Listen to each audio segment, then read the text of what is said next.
ॐ तच्छेयोरवृणीमहे गातुं यज्ञाय गातुं यज्ञपतये दैवी स्वस्तिरस्तु नः स्वस्तिर्मानुषेभ्यः ऊर्ध्वं जगातु भेषजम् तन्नो अस्तु द्विपदे चतुष्पदे ॐ शान्तिः शान्तिः शान्तिः हरिः ॐ श्रीगुरुभ्यो नमः हरिः ॐ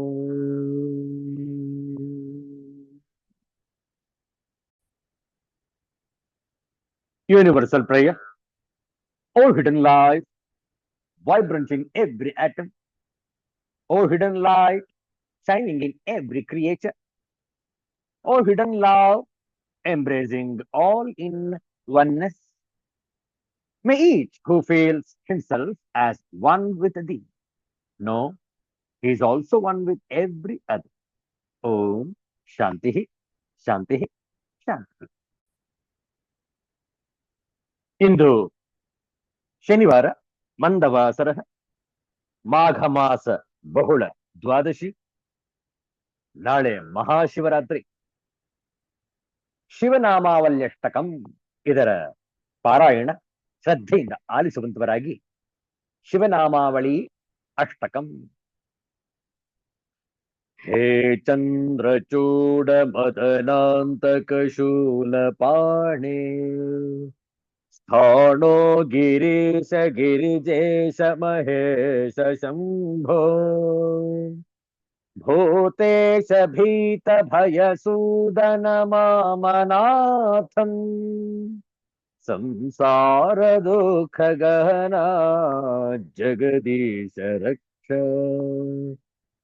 हे पार्वती हृदय वल्लभ चंद्रमौले भूताधिप प्रमथनाथ गिरीशनाथ हे वामदेव भवरुद्र पिनाकपाणे संसार दुःख गहना जगदीश रक्ष. हे नीलकंठ वृषभध्वज पंचवक्त्र लोकेश शेषवलय प्रमथेश शर्व हे धूर्जटे पशुपते गिरिजापते मा संसार दुःख गहना जगदीश रक्ष. हे विश्वनाथ शिव शंकर देव देव गंगाधर प्रमथनायक नंदिकेश बाणेश्वरांधकरिपो हर लोकनाथ संसार दुःख गहना जगदीश रक्ष. वाराणसी पुरपते मणिकर्णिकेश वीरेश दक्ष मखकाल विभो गणेश सर्वेश सर्वहृदयैक निवासनाथ संसार दुःख गहना जगदीश रक्ष. श्रीमन्महेश्वर कृपामय हे दयालो हे व्योमकेश शितिकण्ठ गणाधिनाथ भस्मांगराग नृकपाल कलापमाल संसार दुःख गहना जगदीश रक्ष.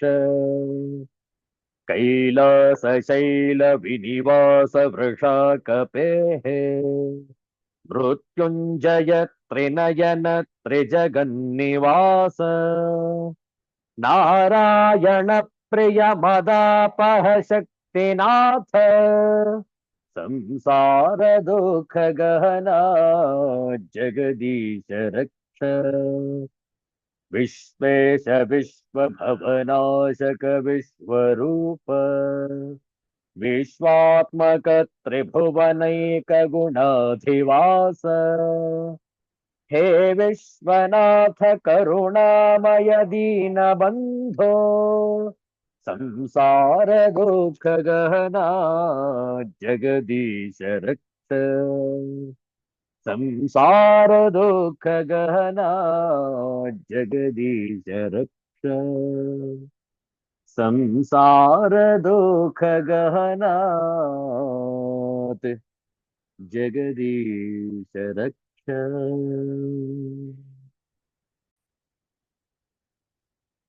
2 ನಿಮಿಷ ನಾಮಜಪ ಶ್ರೀರಾಮ ತಾರಕ ಮಂತ್ರ ನಾವು ಹೇಳಿಕೊಟ್ಟ ನಂತರ ಪುನರಾವರ್ತಿಸಬಹುದು. ಶ್ರೀರಾಮ ತಾರಕ ಮಂತ್ರ. श्रीराम जय राम जय जय राम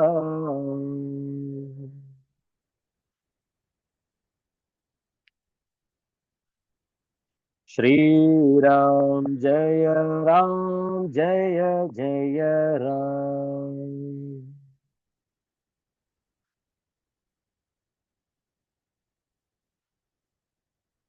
श्रीराम जय राम जय जय राम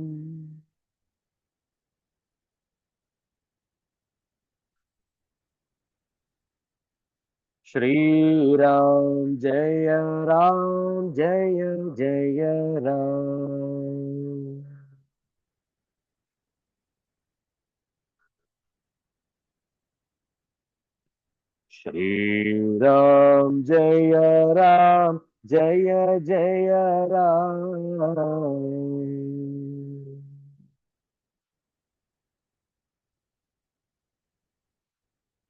श्रीराम जय राम जय जय राम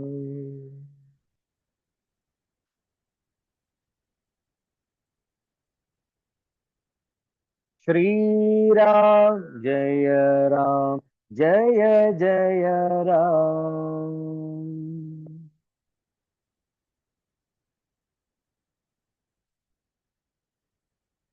श्रीराम जय राम जय जय राम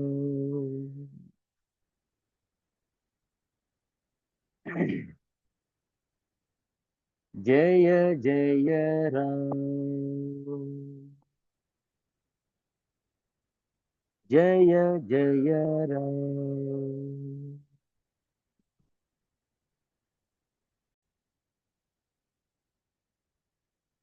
ಒಂದು ಶಿವನ ಭಜನೆ ಹೇಳಿಕೊಟ್ಟ ನಂತರ ಪುನರಾವರ್ತನೆ. ಓಂ ತ್ರ್ಯಂಬಕಂ ಯಜಾಮಹೇ ಸುಗಂಧಿಂ ಪುಷ್ಟಿವರ್ಧನಂ ಉರ್ವಾರುಕಮಿವ ಬಂಧನಾನ್ ಮೃತ್ಯೋರ್ಮುಕ್ಷೇಯಮಾಮೃತಾತ್. ಓಂ ತ್ರ್ಯಂಬಕಂ ಯಜಾಮಹೇ ಸುಗಂಧಿಂ ಪುಷ್ಟಿವರ್ಧನಂ उर्वारुकमिव बन्धनान् मृत्योर्मुक्षेयमामृतात्. ॐ त्र्यम्बकं यजामहे सुगन्धिं पुष्टिवर्धनम् उर्वारुकमिव बन्धनान् मृत्योर्मुक्षेयमामृतात्.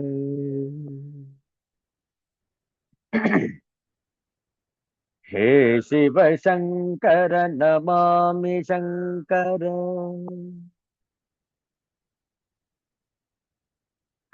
शिव शंकर शंभो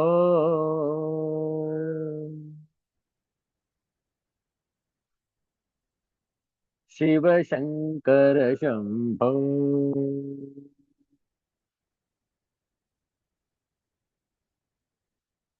हे गिरिजापति भवानी शंकर हे गिरिजापति भवानी शंकर शिव शंकर शंभो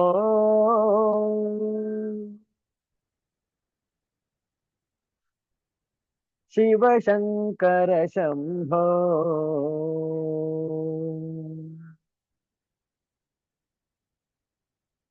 शिव शंकर शंभो।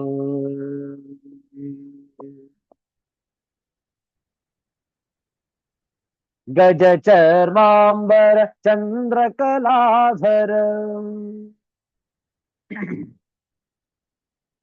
गज चर्मांबर चंद्रकलाधर। शिव शंकर शंभो।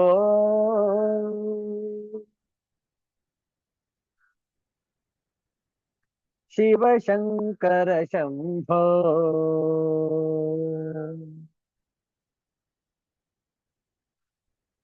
शिव शंकर शंभो।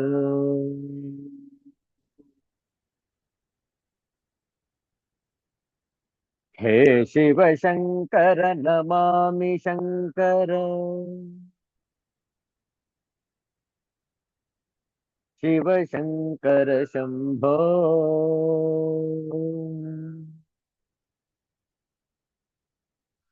शिव शंकर शंभो।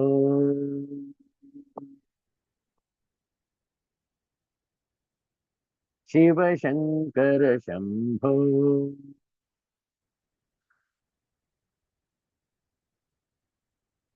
शिव शंकर शंभो।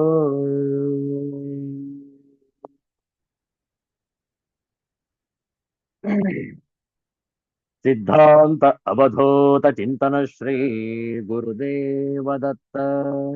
जय जय रघुवीर समर्थ श्री सद्गुरुनाथ महाराज की जय। हर हर नमः पार्वती पतये। हर हर महादेव। शंभो।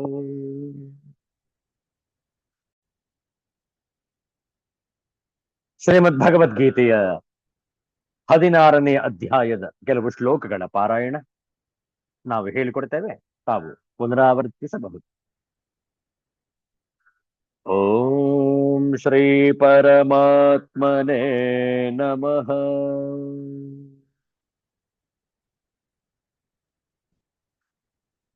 ಅಥ ಷೋಡಶೋऽಧ್ಯಾಯಃ.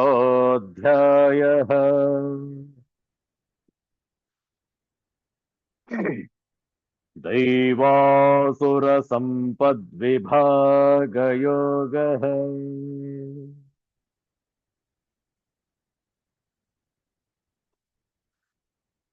श्रीभगवानुवाच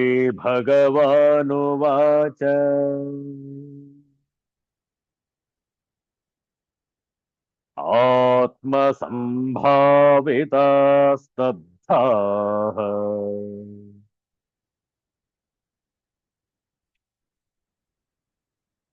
धनमानमदान्विताः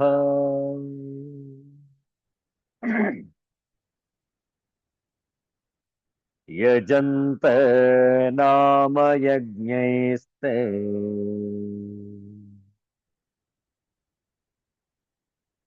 दम्भेन विधिपूर्वकम्।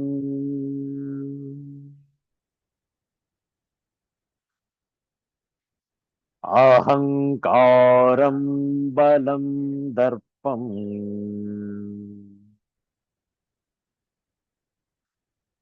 कामं क्रोधं च संश्रिताः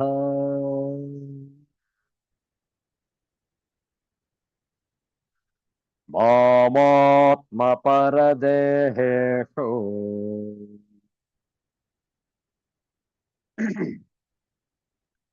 प्रद्विषन्तोऽभ्यसूयकाः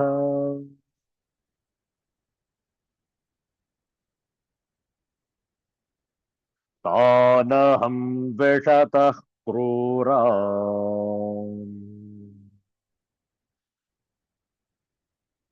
संसारेषु नराधमान्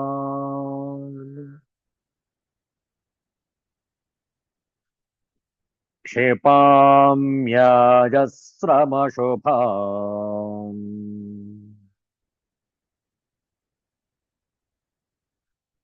आसुरीष्वेव योनिषु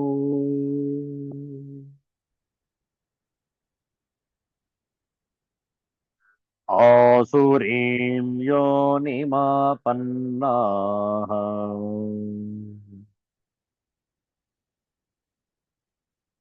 मूढा जन्मनि जन्मनि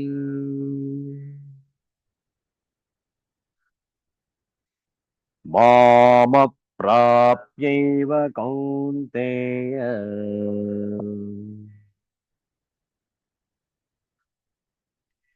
ततो यान्त्यधमां गतिम्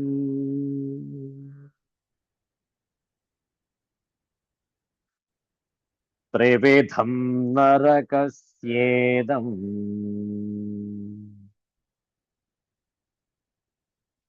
वारं नाशनमात्मनः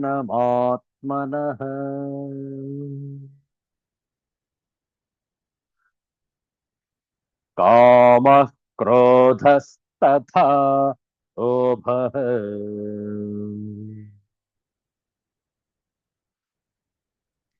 तस्मादेतत्त्रयं त्यजेत्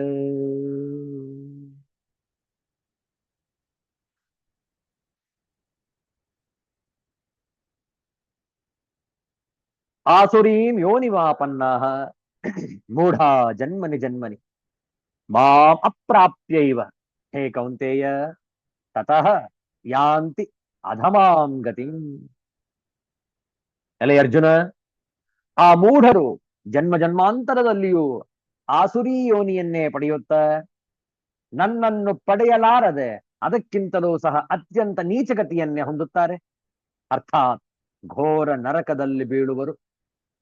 ತ್ರಿವಿಧಂ ನರಕಸ್ಯೇದಂ ದ್ವಾರಂ ನಾಶನಮಾತ್ಮನಃ ಕಾಮಃ ಕ್ರೋಧಃ ತಥಾ ಲೋಭಃ ತಸ್ಮಾತ್ ಏತತ್ ತ್ರಯಂ ತ್ಯಜೇತ್.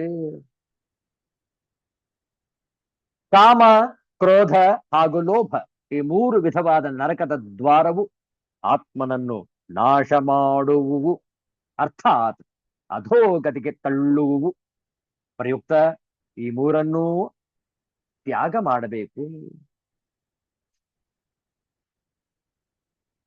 ನರಕದ ದ್ವಾರಗಳನ್ನು ಹೇಳಿದ ನಂತರವೂ ಕೂಡ ಇನ್ನು ನಾವು ಕಾಮದಲ್ಲಿ, ಕ್ರೋಧದಲ್ಲಿ, ಲೋಭದಲ್ಲೇ ಇರ್ತೇವೆ ಅನ್ನುವುದಾದರೆ ಅದಕ್ಕಿಂತ ಮೂರ್ಖತನ ಬೇರೊಂದಿಲ್ಲ. It's already been explained that these lust, anger and greed are the gates of hell, destructive of the self. Therefore, one should abandon these three. The Lord indicates here that there are three gateways to reach hell. Earlier in a stanza, in the very same chapter, he described that hell and heaven are conditions created by the mind only. They are merely subjective experiences in life. And the three false values mentioned here are the main causes of the former. Kama, desire; Krodha, anger; Lobha, greed. The main theme of the entire chapter is to call man away from a life of sense gratification into the ampler fields of desireless actions and egoless perfections. When there is a desire, anger is a natural corollary. The constant flying of an individual's thoughts towards an object of gratification is called kama, desire. And when the steady flow of these thoughts of aggrandizement and possession are deflected by some obstacle, the refracted thoughts are called krodha, anger. When disappointed in desired gratifications, a storm of revolt rises in the mind, as a consequence of which anger soars up to toss, wreck, and sink the boat of life. If anger is thus the thought storm arising in our mind, At the disappointment of desire, greed is the erosion of our mental strength and inner peace when desires are more and more satiated. When a desire gets fulfilled, an insatiable thirst for more and more joy holds the individual. And this endless appetite ruins the mental strength and saps dry the personality vitality in the individual. Greed is a sense of dissatisfaction, constantly pursuing and poisoning the sense of satisfaction that we have already experienced. In an undisciplined man, there can be no satisfaction at any time. Even when his desires are satisfied, he is unhappy because his appetite for enjoyment is thereby sharpened and he hungers for more. If the desires are throttled, the disappointment brings into him anger and he suffers the consequent wretchedness. If this logic about the action and interaction between desire, anger, and greed is accepted, then we are forced to accept Krishna's conclusion in this stanza. Therefore, one should forsake these three. Tasmat etat trayam tyajet. Now follows the praise of the renunciation of Kama, Krodha, and Lobha. Very beautiful verse, the 22nd verse of the 16th chapter of Srimad Bhagavad Gita. Kindly repeat after me. एतैर्विमुक्तः कौन्तेय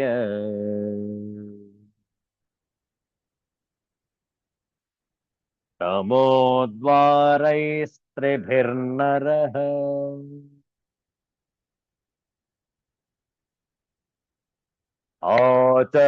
आचरत्यात्मनः श्रेयः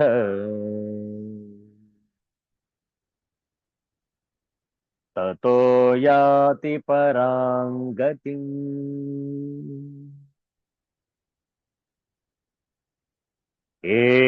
एतैर्विमुक्तः कौन्तेय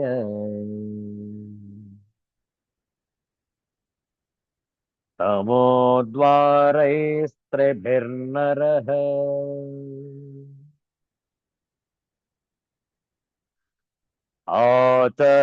आचरत्यात्मनः श्रेयः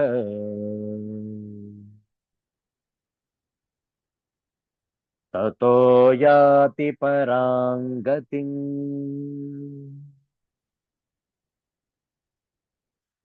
एतैः विमुक्तः कौन्तेय तमोद्वारैः त्रिभिः नरः आचरति आत्मनः श्रेयः ततः याति ಪರಾಂ ಗತಿಂ.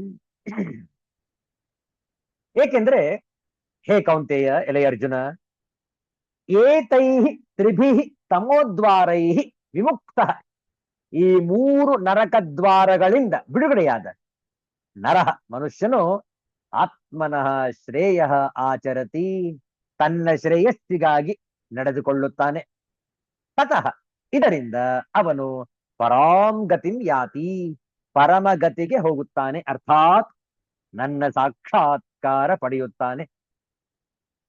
ಎಲೆ ಅರ್ಜುನ, ಈ ಮೂರು ನರಕದ್ವಾರಗಳಿಂದ ಬಿಡುಗಡೆಯಾದ ಮನುಷ್ಯನು ತನ್ನ ಶ್ರೇಯಸ್ಸಿಗಾಗಿ ನಡೆದುಕೊಳ್ಳುತ್ತಾನೆ. ಆದ್ದರಿಂದ ಅವನು ಪರಮಗತಿಯನ್ನು ಪಡೆಯುತ್ತಾನೆ, ಅರ್ಥಾತ್ ತನ್ನ ಸಾಕ್ಷಾತ್ಕಾರ ಪಡೆಯುತ್ತಾನೆ. ಕಾಮ, ಕ್ರೋಧ, ಲೋಭಗಳನ್ನು ಜಯಿಸಿರುವ ನರನು ಭಗವಂತನನ್ನು ಅನುಭಾವಿಸುವನು. ನರಕದ್ವಾರಗಳಿಂದ ಬಿಡುಗಡೆಯಾದ ತಮೋದ್ವಾರ ಹಿ ವಿಮುಕ್ತ ಅರ್ಥವೇನು? ಅರ್ಥಾತ್ ಕಾಮ, ಕ್ರೋಧ ಮತ್ತು ಲೋಭ ಇತ್ಯಾದಿ ವಿಕಾರಗಳಿಂದ ಬಿಡುಗಡೆಯಾದವನು. ಆತ್ಮನಃ ಶ್ರೇಯ ಆಚರತಿ, ತನ್ನ ಶ್ರೇಯಸ್ಸಿಗಾಗಿ ನಡೆದುಕೊಳ್ಳುತ್ತಾನೆ. ಇದರ ಅರ್ಥವೇನು? ತನ್ನ ಉದ್ಧಾರಕ್ಕಾಗಿ ಭಗವಂತನ ಆಜ್ಞಾನುಸಾರ ನಡೆದುಕೊಳ್ಳುವುದೇ ತನ್ನ ಯಶಸ್ಸಿನ ಆಚರಣೆ. ಬಹಳ ಚಂದ ಇದೆ ಈ 22ನೇ ಶ್ಲೋಕ. ಇದರ ಶಾಂಕರ ಭಾಷ್ಯವನ್ನು ನೋಡೋಣ.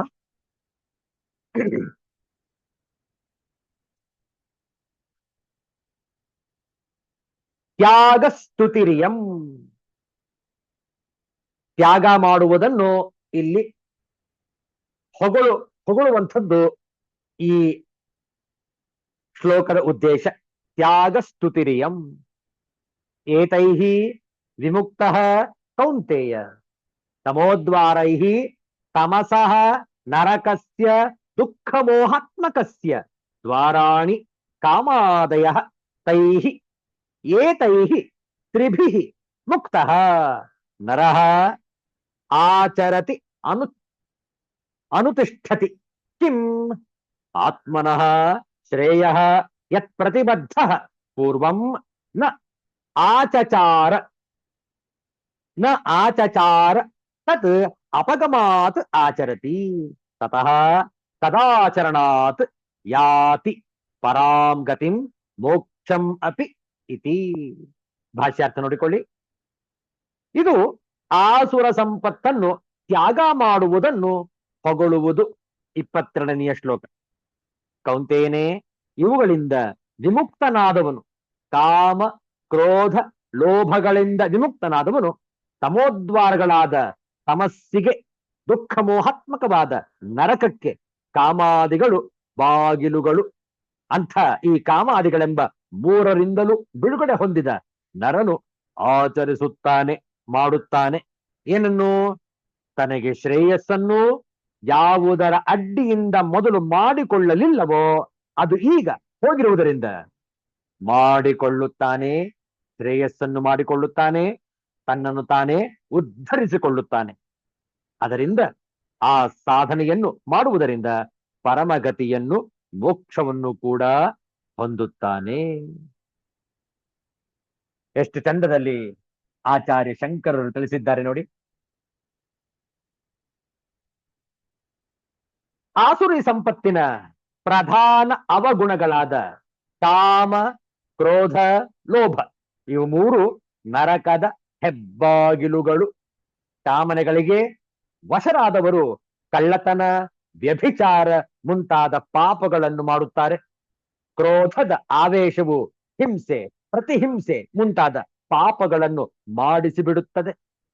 ಲೋಭಿಗಳು ಉಚಿತವಾದ ಸಂದರ್ಭದಲ್ಲಿ ಹಣವನ್ನು ಖರ್ಚು ಮಾಡುವುದಿಲ್ಲ.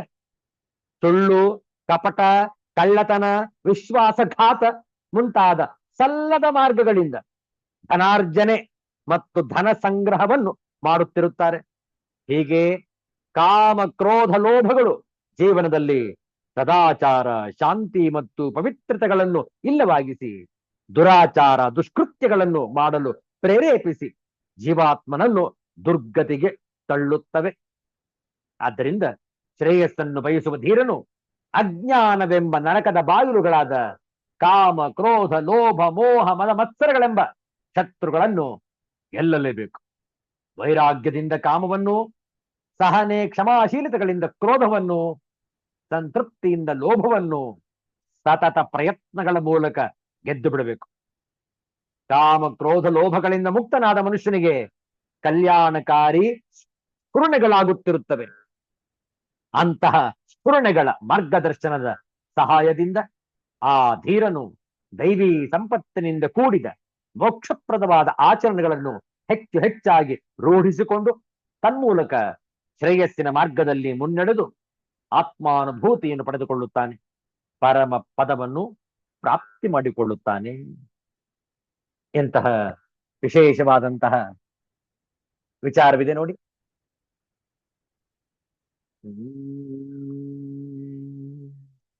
ಜೀವನದ ಮೂಲ ಮೇಲುಹುದು ಪರಮೋರ್ಧ್ವದಲ್ಲಿ, ತೀವಿರ್ಪುದದು ಕೆಳಗೆ ನಮ್ಮ ಲೋಕದಲ್ಲಿ. ನಾವದರ ಕಡ್ಡಿಯಿಲೆ ಚಿಗುರುವೆವು, ಬಾಡುವೆವು, ಸಾವು ಮರಕೆ ನಿಲ್ಲ Mankutimma Mankutimma Mankutimma. The root source of life is at the very top of the tree, inverted in the Supreme Being. It sends out the life-giving freshness to our world. We are the twigs and leaves of the tree. We blossom and wilt in time, but there is no death to the tree itself. Mankutimma, ಪರಮೋರ್ಧ್ವದಲ್ಲಿ, ಪರಮ ಊರ್ಧ್ವದಲ್ಲಿ ತೀವಿರ್ಪುದು, ತೀವಿ ಇರ್ಪುದು ಅದು ಕಡ್ಡಿ, ಕಡ್ಡಿ ಇಲೆ, ಕಡ್ಡಿ ಎಲೆ, ಮರಕ್ಕೇನಿಲ್ಲ, ಮರಕ್ಕೆ ಏನೂ ಇಲ್ಲ. ಪರಮೋರ್ಧ್ವ ಅತ್ಯಂತ ಎತ್ತರ, ತೀವಿರ್ಪುದು ತುಂಬಿಕೊಂಡಿದೆ, ವ್ಯಾಪಿಸಿದೆ. ಜೀವನದ ಮೂಲ ಅಥವಾ ಆಧಾರ ಎಲ್ಲೋ ಮೇಲಿದೆ. ಅದು ಇರುವ ಸ್ಥಳ ಪರಮ ಊರ್ಧ್ವ, ಅದಕ್ಕಿಂತ ಮೇಲೆ ಯಾವುದೂ ಇಲ್ಲ. ಆದರೆ ಅದು ಜಗತ್ತಿನಲ್ಲಿ ಎಲ್ಲೆಲ್ಲೂ ಎಂದರೆ ನಮ್ಮ ಲೋಕದಲ್ಲೂ ವ್ಯಾಪಿಸಿಕೊಂಡಿದೆ. ನಾವುಗಳು ಈ ಜಗದ್ವೃಕ್ಷದ ಕಡ್ಡಿ ಮತ್ತು ಎಲೆಗಳು. ನಾವು ಒಣಗಿ ಬಾಡಿ ಉದುರಿದರೂ ಈ ಜಗದ್ವೃಕ್ಷಕ್ಕೆ ಸಾವು ಎಂಬುದು ಇರುವುದಿಲ್ಲ ಎಂದು ಸೃಷ್ಟಿಯ ಸೂಕ್ಷ್ಮತೆಯನ್ನು, ವ್ಯಾಪ್ತಿಯನ್ನು ಮತ್ತು ನಿರಂತರತೆಯನ್ನು ವಿಶ್ಲೇಷಿಸಿದ್ದಾರೆ ಮಾನ್ಯ ಗುಂಡಪ್ಪನವರು ಈ ಮುಕ್ತಕದಲ್ಲಿ. ಜೀವನದ ಮೂಲ ಮೇಲಿಹುದು ಪರಮೋರ್ಧ್ವದಲ್ಲಿ, ತೀವಿರ್ಪುದದು ಕೆಳಗೆ ನಮ್ಮ ಲೋಕದಲ್ಲಿ. ನಾವದರ ಕಡ್ಡಿಯಿಲೆ ಚಿಗುರುವೆವು, ಬಾಡುವೆವು, ಸಾವು ಮರಕೆ ನಿಲ್ಲ. ಮಂಕುತಿಮ್ಮ, ಮಂಕುತಿಮ್ಮ. ಈ ಜಗತ್ತಿನ ಸೃಷ್ಟಿ ಮತ್ತು ಸ್ವರೂಪವನ್ನು ವಿವರಿಸುವ ಪುರುಷ ಸೂಕ್ತ. ಸಭೋಮಂ ವಿಶ್ವತೋ ಭೃತ್ವ ಅತ್ಯತಷ್ಠದಶಾಂಗುಲಂ ಎಂದು ಹೇಳುವ ಈ ಸೂಕ್ತ ಈ ಜಗತ್ತನ್ನು ಸೃಷ್ಟಿಸಿ, ಪೋಷಿಸಿ, ಧಾರಣೆ ಮಾಡಿರುವ ಆ ಪರಮ ಶಕ್ತಿ ನಾವಿರುವಂತಹ ಲಕ್ಷಾಂತರ ಭೂಮಿಗಳನ್ನೂ ಸೇರಿ ಇಡೀ ವಿಶ್ವವನ್ನು ಆವರಿಸಿಕೊಂಡು ಅದರ ಮೇಲೆ 10 ಅಂಗುಲದಲ್ಲಿ ನಿಂತಿದೆ ಎಂದು ಹೇಳುತ್ತದೆ. ಆದರೆ ಇದು ಹೇಳುವ ಆ ಮೇಲೆ ಎನ್ನುವುದು ಎಷ್ಟು ಮೇಲಿದೆ ಎನ್ನುವುದು ನಮ್ಮ ಕಲ್ಪನೆಗೂ ನಿಲುಕದ ವಿಷಯ. ನಾನು, ನಾವು ಎನ್ನುವ ನಾವುಗಳು ಈ ಜಗತ್ತೆಂಬ ಬೃಹತ್ ವೃಕ್ಷದ ಕೇವಲ ಒಂದು ಸಣ್ಣ ಎಲೆ ಅಥವಾ ಕಡ್ಡಿ. ಚಿಗುರಿ, ಪಲ್ಲವಿಸಿ, ಹೂತು, ಕಾತು, ಒಣಗಿ, ಉದುರಿ ಹೋಗುವ ಎಲೆ ಅಥವಾ ಕಡ್ಡಿಗಳು. ಬಣ್ಣ, ಆಕಾರ, ಗಂಧ ಅಥವಾ ರುಚಿಗಳು ಏನೇ ಇದ್ದರೂ ನಾವೆಲ್ಲ ಈ ಜಗತ್ತೆಂಬ ಅಶ್ವತ್ಥ ವೃಕ್ಷದ ಅಂಗಗಳು. ಒಂದು ಮರ ಪ್ರತಿ ಶಿಶಿರದಲ್ಲಿ ತನ್ನೆಲ್ಲ ಎಲೆಗಳನ್ನು ಕೊಡವಿಕೊಂಡು ಮತ್ತೆ ಹೊಸ ಚಿಗುರು ತಳೆಯುವಂತೆ ನಾವು ಎಷ್ಟು ಬಾರಿ ಹುಟ್ಟಿ ಬೆಳೆದು ನಾಶಗೊಂಡರೂ ಈ ವೃಕ್ಷ ಮಾತ್ರ ತನ್ನ ಹೊಸ ಹೊಸ ರೂಪಗಳನ್ನು ತಳೆಯುತ್ತಲೇ ಇರುತ್ತದೆ. ಇದು ಚಿರಾಯು, ಶಾಶ್ವತ. ನಾವು ಕೇವಲ ಬಂದು ಹೋಗುವ ಯಾತ್ರಿಕರಂತೆ. ಒಂದು ಬಾರಿ ಓದಿ ಈ ಮೇಲಿನ ವಿಷಯ ಮತ್ತು ತತ್ವವನ್ನು ತಿಳಿದುಕೊಂಡರೂ ನಾನು ಎಂಬ ಮಮಕಾರದಿಂದ ಜಗತ್ತಿನ ವೈಶಾಲ್ಯದಲ್ಲಿ ನಮ್ಮ ಅತಿ ಗೌಣತೆ ನಮಗೆ ಅರ್ಥವಾಗುವುದೇ ಇಲ್ಲ. ಕೆಲ ಕಾಲ ತತ್ವ ಕಣ್ಣಿಗೆ ಕಂಡರೂ ವಿಷಯಾಸಕ್ತರಾದ ನಾವು, ಇಂದ್ರಿಯ ಲೋಲುಪರಾದ ನಾವು ಅಹಂಕಾರದಿಂದ ಮೆರೆಯುತ್ತೇವೆ. ನಮಗೆ ನಾವು ಯಾರೆಂದು ಅರಿವಾಗುವುದೇ ಇಲ್ಲ. ನಮ್ಮನ್ನು ನಾವು ನಮ್ಮ ಬುದ್ಧಿಯಿಂದಲೋ ರೂಪದಿಂದಲೋ ಗುರುತಿಗಾಗಿ ಇಟ್ಟ ಹೆಸರಿನಿಂದಲೋ ಗುರುತಿಸಿಕೊಳ್ಳುತ್ತೇವೆ. ಆದರೆ ನಮ್ಮ ನಿಜವಾದ ಗುರುತು ಆ ಪರಮ ಆತ್ಮನ ಒಂದು ಅಂಶವಾದ ಆತ್ಮ ಎಂದು ಅರಿಯುವುದೇ ಇಲ್ಲ. ಹಾಗೆ ಆ ತತ್ವ ನಮ್ಮ ಮನಸ್ಸುಗಳಲ್ಲಿ ಸ್ಥಿರವಾದರೆ ಈ ಪ್ರಾಪಂಚಿಕ ಸುಖ ದುಃಖಗಳ ಪೀಡನೆಯಿಂದ ನಾವು ಖಂಡಿತ ಮುಕ್ತಿ ಹೊಂದಬಹುದು.